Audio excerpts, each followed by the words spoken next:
నాలుగు ముంచి 4 హత్యలు చేపించి 4 మందిని మోసం చేసి పెద్ద బంగ్లా కడితే మంచివాడా?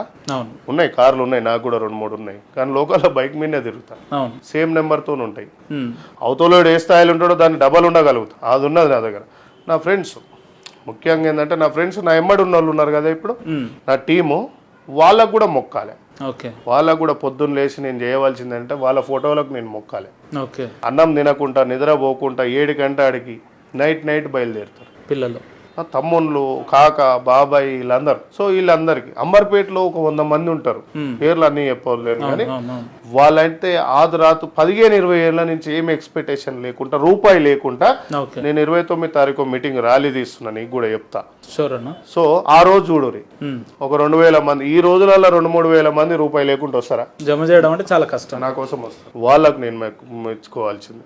సీనన్న ఏఎస్వై టీం వాళ్ళంతా కాంగ్రెస్ పార్టీ నేనెట్లనో ఇష్టము, వాళ్ళు ఏఎస్వై ఇష్టం. కేవలం మీరంటే ఇష్టం.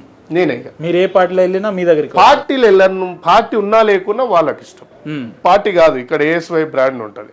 నేను కాంగ్రెస్ పార్టీ, నా శిష్యులు, నా తమ్ముళ్ళు ఇళ్ళుంటే ఏముంటది, కానీ సీనన్న అంతే.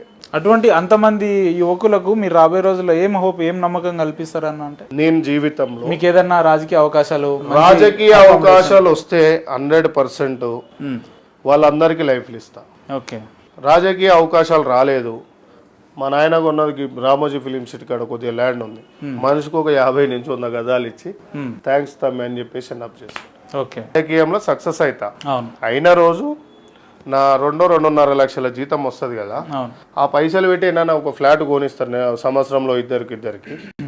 లేదు ఏదైనా బిజినెస్ చేస్తా, ఇట్లాగో ఎమ్మెల్యే అయినామంటే ఏదో మంచి ప్రాజెక్ట్ వస్తే చేస్తా, అప్పుడు నా చేతుల పని కాబట్టి వాళ్ళకి ఏమని ఇస్తాం. లేకుండా మనిషికి ఈ గల్లీల సిమెంట్ రోడ్ అదో ఏదో తీసుకోర్రా అని చెప్పి పనులు ఇస్తా, వాళ్ళు సంపాదించుకుంటారు. తప్పితే వాళ్ళు కూడా తాగరు, డ్రింక్ తాగరు. నా ఎమ్మడి ఉండే ఏ బ్యాచ్ కూడా డ్రింక్ తాగదు, ఏ సైడ్ ఎఫెక్ట్స్ లేవు, ఏది ఉండదు. పొద్దున్న లేవాలి, కాలేజ్ ఫీజులకు ఒక డిపార్ట్మెంట్ పోతుంది, డిపార్ట్మెంట్ అంటే మా సెక్షన్స్, స్కూల్ ఫీజులకు పోతుంది, హాస్పిటల్కి ఒక బ్యాచ్ ఉంటుంది, ఇవన్నీ ఒక్కొక్క డిఫరెంట్ డిపార్ట్మెంట్స్. ఠాగూర్ సినిమాలో చిరంజీవి లెక్క అంత టీం ని పెట్టుకున్నారు. ఠాగూర్ మొన్ననే వచ్చింది, అంత ముందు నుంచే ఉంది కదా మరి. ఠాగూర్ ఎప్పుడు 2008-2009 వచ్చిందని, మరి అంత ముందు నుంచే ఉంది కదా వ్యవస్థ, 2002 నుంచి కదా. డ్రింక్ నాకు భయపడుతు లేదు, నేను డ్రింక్ తాగుపియను, తాగను, కానీ అన్నం మాత్రం బ్రహ్మాండంగా తినిపిస్తాను. రైట్ సీనన్న, ఇన్నేళ్లుగా మీ రాజకీయ జీవితంలో ఎన్నో ఒడిదుడుకులు చూశారు, ఎన్నో ప్రతిపక్షంలో ఉన్నారు, ఇప్పుడు అధికారంలో ఉన్నారు. ఇవన్నీ పక్కన పెడితే అంబర్పేట శ్రీనివాస్ యాదవ్ గారి రాజకీయ అంతిమ లక్ష్యం ఏంది తన జీవితంలో అంటే ఏం చెప్తాడు? సృష్టి నిర్ణయిస్తారు, ప్రజలు నిర్ణయిస్తారు, పాలకులు ఎట్లాగో నిర్ణయించలేరు. ఎందుకంటే నాకున్న మొండితనానికి వాళ్ళ మాట నేను వినను కాబట్టి మాక్సిమం ఆపుదామన్నట్టే ఆలోచిస్తారు. ఒకడు పోతే ఒకడు వస్తాడు, ఓ 4 కార్లు వేసుకొని వస్తారు. ఈ రోజున్న యువతకు 4 కార్లు కాదు, 4 పనులు చేసేటోని గుర్తించుకోరు. వాడు నడుచుకుంటా చినిగిపోయిన బట్టలతో వచ్చినా కూడా నీ కుటుంబానికి ఏదైనా మంచి చేసిండా అని చూసుకోరు. కానీ 4 కార్లు VIP కార్లు వచ్చి డోర్లు తీయగానే సెల్ఫీలు తీసి వాడిని హైలైట్ చేసి సోషల్ మీడియాలలో హైలైట్ అయిన వాళ్ళని ఫోటోలు ఫేస్బుక్లలో పెట్టుకోకూరి. నువ్వు నమ్మిన నీ అమ్మ నాయన, నీ జన్మనిచ్చిన వాళ్ళు, నువ్వు నమ్మే నీ దైవాన్ని, నీ చదువు చెప్పిన గురువుని, నీ కుటుంబాన్ని నువ్వు స్టేటస్లో పెట్టుకుంటావా, గుండెలో పెట్టుకుంటావా, వీళ్ళే ముఖ్యం.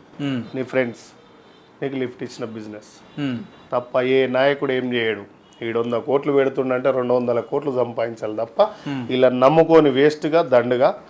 మీకు మీరే స్వచ్ఛందంగా చరిత్ర తెలుసుకోండి, ప్రజాస్వామ్యంలో మీ పాత్ర ఏందో తెలుపుకోండి. అంతిమంగా మీ జీవితంలో వ్యక్తిగతంగా ఇంకేమైనా ఉందా అన్న, నేను చనిపోయేంత వరకు ఈ కార్యం చేయాలి, లేదంటే ఈ పనులు చేసిపోవాలనేది అంతిమంగా? గెలిస్తే మాత్రం హాస్పిటల్ కట్టియాలి ఒకటి అంబర్పేట నియోజకవర్గంలో. రెండోది ఏంటంటే KG to PG కాలేజ్ స్కూళ్ళు కట్టియాలి. మూడోది ఓల్డ్ ఏజ్ హోమ్ కట్టియాలి నా నియోజకవర్గంలో. నా సాధ్యమైనంత వరకు అంబర్పేట నియోజకవర్గంలో ఏ మనిషికి కూడా రోగం వస్తే పైసలు లేవని బాధతో చచ్చిపోకుండా నేనున్నా అనే ధైర్యంతోనే బతకాలనేది. రైట్ అన్న, ఇన్నేళ్లుగా రాజకీయాల్లో మిమ్మల్ని ఆదరిస్తున్న మీ అంబర్పేట ప్రజలకు మా ఛానల్ తరఫున ఒక మంచి సందేశం ఇవ్వాలి శ్రీనివాస్ యాదవ్ గారు అంటే ఏం చెప్తారు వాళ్ళకు? మంచి నాయకుడిని ఎన్నుకోరి, నేననేది కాదు, మంచి నాయకుడిని ఎన్నుకోరి ప్రజల మధ్యలో ఉండే ఒక ఆలోచన విధానాలు, ప్రజల కోసమే బాగుపడే, నిరంతరం 24 గంటలలో ఒక 8 గంటలు వదిలేసి 16 గంటలు మీకోసం సేవ చేసి నీ కొడుకు, బిడ్డకు, కూతురుకు చదువులు, వైద్యం, ఆపరేషన్లు మీకు చదువులకు సంబంధించింది, ఉద్యోగాలకు, ప్రైవేటు ఉద్యోగాలకు సంబంధించిన నీ అక్క చెల్లెళ్ళకు, మీ యొక్క కూతుర్లకు, మీ అన్నదమ్ముల పిల్లలకు మంచి చేసే, సేవకుని చేసే నాయకుని ఎన్నుకొని మీరు అతనితో సేవకు చేపించుకొని మీరు వాళ్ళ లాంటి వాళ్ళకు ఓట్లు వేయండి తప్ప ఎవరిని అన్యాయమైన 4-5 సూప్ టాప్ గాళ్ళని తీసుకొచ్చి, లంగాల్ని తీసుకొచ్చి, భూ కబ్జాదారిని తీసుకొచ్చి, అటెంప్ట్ మర్డర్ కేసులు మర్డర్లు చేసిన తీసుకొచ్చి ఈడ నియోజకవర్గాలలో ఇదని కాదు, నాట్ ఓన్లీ అంబర్పేట, తెలంగాణ మొత్తంలో, భారతదేశంలో ఎక్కడ ఉన్న తెలుగు ప్రజలు మీరు సరైనవని వెన్నుకోండి. మంచి మంచి మహనీయులు ఉన్నారు, అలా చరిత్ర తెలుసుకోండి.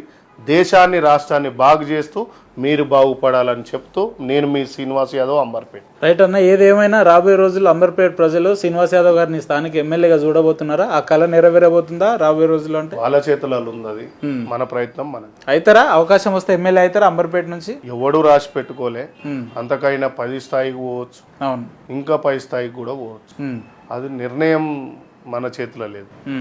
రాసిన రాతలు ఉంటుంది, అవును, చేసిన చేతలలో. రైట్ సీన్ అన్న, మీ నియోజకవర్గ ప్రజలు ఆశిస్తున్నట్టు వ్యక్తిగతంగా మేము కూడా మీరు రాబోయే రోజుల్లో రాజకీయాల్లో అత్యంతంగా రాణించాలని చెప్పి మనస్ఫూర్తిగా కోరుకుంటున్నాం అన్న. ఇంత విలువైన సమయాన్ని మాతో పంచుకున్నందుకు మీకు ప్రత్యేక ధన్యవాదాలు అన్న. థ్యాంక్ యూ అన్న, థ్యాంక్ యూ సో మచ్.